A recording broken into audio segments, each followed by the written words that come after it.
इतिहास का हिस्सा भी होते हैं और इतिहास का निर्माण भी करते हैं। अर्जन सिंह जी उनमें से एक थे। 1965 में पाकिस्तान के खिलाफ युद्ध में जो उनकी भूमिका रही है उससे हम सब अच्छी तरह परिचित हैं। यह उनकी विजनरी लीडरशिप का ही उदाहरण था कि महज 1 घंटे के अंदर इंडियन एयरफोर्स की दुश्मन के खिलाफ काउंटर अटैक उन्होंने प्रारंभ कर दिया। इस महत्वपूर्ण युद्ध में उनकी इनक्रेडिबल लीडरशिप और विशिष्ट सेवा के लिए अर्जन सिंह को भारत के दूसरे सर्वोच्च नागरिक सम्मान पद्म विभूषण से सम्मानित किया गया। बाद में 1966 में चीफ ऑफ एयर स्टाफ से प्रमोट कर उन्हें एयर चीफ मार्शल बनाया गया और अर्जन सिंह जी भारतीय वायुसेना के इतिहास में इस प्रतिष्ठित पद पर प्रमोट होने वाले पहले अफसर बने। साथियों, वैसे तो उनके बारे में जितना कुछ कहा जाए मैं मानता हूं कि वह कम है। उनके बारे में कई आर्टिकल्स भी लिखे जा सकते हैं, कई किताबें भी लिखी जा सकती हैं, कई इंडिपेंडेंट लेक्चर्स भी किए जा सकते हैं, फिर भी कुछ बहुत सारी बातें छूट जाएंगी क्योंकि उनका जो व्यक्तित्व था और उनके काम का जो दायरा था वह इतना विस्तृत था कि उसे कुछ शब्दों में बात पाना यह लगभग असंभव है। आज भी भारतीय वायुसेना पर उनकी छाप हमें स्पष्ट रूप से देखने को मिलती है और यह बात भी एक हद तक सही है कि जब भी कोई संस्था सफलता की ओर अपने कदम बढ़ाती है तो उसमें उसके फाउंडिंग फादर्स के विजन का बहुत ही इंपॉर्टेंट रोल होता है। जो विजन, जो इथोस उन्होंने हमें दिया था वह आज इंडियन एयरफोर्स के प्रोफेशनलिज्म और परफॉर्मेंस में स्पष्ट रूप से दिखाई देता है। आज यदि हमारी सेना दुनिया की सशक्त वायु सेनाओं में से एक है तो इसके पीछे कहीं न कहीं उनके विजन का एक बहुत महत्वपूर्ण योगदान है। साथियों, जब भी मैं इंडियन फोर्स से जुड़े हुए किसी इवेंट में आता हूं तो स्वाभाविक रूप से मेरे जहन में वायुसेना का इतिहास चलने लगता है। इंडियन एयर फोर्स की यात्रा अपने आप में एक कहानी है। कहानी नहीं बल्कि मैं कहूंगा कि यह इपिक है, एक एस्पायरिंग इपिक, एक इंस्पिरेशनल इपिक और एक ट्रांसफॉर्मेशनल इपिक जो सिर्फ आसमान में उड़ान भरने की नहीं बल्कि राष्ट्र की सुरक्षा के सपनों को हकीकत में बदलने की यह एक गाथा है। साथियों, आप जानते हैं कि इंडिपेंडेंस के बाद किन परिस्थितियों में हमारी एयरफोर्स आगे बढ़ी है। कितने कम रिसोर्सेस के साथ हमने एक नई शुरुआत भी की है। न जाने कितनी कठिनाइयां हम सबको झेलनी पड़ी हैं, लेकिन उन तमाम समस्याओं को झेलने के बाद भी हमारी एयरफोर्स कहीं रुकी नहीं, कहीं थमी नहीं, बल्कि लगातार और सशक्त होती चली गई। इसमें नए नए मजबूत विंग्स जुड़ते गए। 1965 की जंग हो या 1975 की जंग हो, गोवा लिबरेशन ऑपरेशन या फिर 1999 की कारगिल वार हो, ऐसे अनेक मौके आए हैं जहां इंडियन फोर्स एक डिसाइसिव फैक्टर के रूप में उभरी है। आज स्थिति यह है कि हम दुनिया की सबसे ताकतवर फोर्सों में से एक हैं। आज हमारी एयरफोर्स बेहद मजबूती के साथ हमारे नेशनल सिक्योरिटी के लिए एक स्ट्रांग पिलर के रूप में काम कर रही है। साथियों, यह कहने की आवश्यकता नहीं है कि नेशनल सिक्योरिटी किसी भी देश के लिए सबसे महत्वपूर्ण यह मुद्दा हुआ करता है। कोई भी राष्ट्र तभी विकास कर पाता है जब उसकी सीमाएं सुरक्षित हों और जब वह आंतरिक रूप से सिक्योर हो। और मुझे इस बात की प्रसन्नता है कि नेशनल सिक्योरिटी को इन्हांस करने की दिशा में मुझे भी कुछ न कुछ अपना योगदान करने का अवसर मिला है। पहले गृह मंत्री के रूप में और अब रक्षा मंत्री के रूप में मेरा प्रयास रहा है कि भारत की सुरक्षा व्यवस्था को लगातार चेंजेस पर मैं आपसे खड़ा कर दिया है जो पहले कभी नहीं था।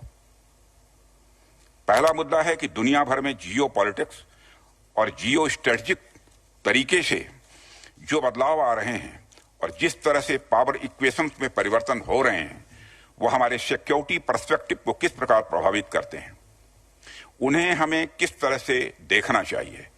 और दूसरा मुद्दा यह है कि टेक्नोलॉजी के क्षेत्र में हो रहा ट्रांसफॉर्मेशन हम पर किस तरह से असर डाल रहा है। मैं पहले मुद्दे से अपनी बात की करना चाहूंगा। साथियों, आज अगर हम पूरी दुनिया को एक हॉलिस्टिक नजरिए से देखें तो हमें कई सारे परिवर्तन दिखते हैं। यदि पिछले कुछ वर्षों की बात की जाए तो यह परिवर्तन और तेज हुए हैं। एक तरफ तो कई पुराने सिक्योरिटी अरेंजमेंट्स में तनाव की स्थिति दिख रही है, कई पुराने इंटरनेशनल अलायंसेस टूटते हुए दिखाई दे रहे हैं, तो दूसरी तरफ कुछ नए नए स्ट्रेटेजिक इक्वेशन या अलायंसेस बनते हुए भी हमें दिखाई दे रहे हैं। यह जो फ्लूइड ग्लोबल ऑर्डर है, इसके कई सारे इंपैक्ट भी हमें देखने को मिल रहे हैं। इसके जो इकोनॉमिक इफेक्ट हैं वह एक पूरा अलग विषय है, लेकिन मैं यहां आपसे इस फ्लूइड ग्लोबल ऑर्डर के सिक्योरिटी सिनेरियो पर बात करूंगा जो हमारे अपने नेशनल सिक्योरिटी इंटरेस्ट से जुड़े हुए हैं। साथियों, अभी कुछ वर्ष पहले तक वैश्विक सुरक्षा को अलग अलग खेमों में बटा हुआ देखा जाता था। उन अलग अलग खेमों के अनुसार हमारी सिक्योरिटी पॉलिसी भी इन्फ्लुएंस स्वाभाविक रूप से होती रहती थी। हालांकि भारत का हमेशा से एक पॉजिटिव इंस्टांस रहा है। भारत कभी किसी गुट या किसी खेमे का सदस्य नहीं रहा है। हमने हमेशा अपनी सॉवरेन और इंडिपेंडेंट पॉलिसीज का निर्माण किया है और उसे अपनाया भी है। लेकिन आज की दुनिया थोड़ी अलग है। आज आप देखिए कि 21वीं सदी को एशिया की सदी कहा जाता है। इस कारण 20वीं सदी की जो क्रॉस अटलांटिक पावर इक्वेशंस थी वह अब शिफ्ट होकर एशिया की ओर हमारे नजदीक आ गई हैं और इंडो पैसिफिक रीजन आज स्ट्रेटेजिकली दुनिया का सबसे इंपॉर्टेंट रीजन यह बनकर उभरा है। और यह जो परिवर्तन हमें देखने को मिला है, इसका डायरेक्ट रिलेशन हमारे नेशनल सिक्योरिटी के साथ है। मेरे कहने का यह अर्थ है कि in shifting geo strategic equations का हमारी नेशनल सिक्योरिटी के साथ जितना डायरेक्ट इंटरेस्ट आज है उतना पहले कभी नहीं था। और यह जियो स्ट्रेटेजिक अनसर्टेनिटीज हमारी नेशनल सिक्योरिटी के लिए किस प्रकार के चैलेंजेस ला रही है और हम इन्हें किस प्रकार से हैंडल करने के लिए तैयार हैं, यह आज हमारे सामने एक प्रमुख मुद्दा है।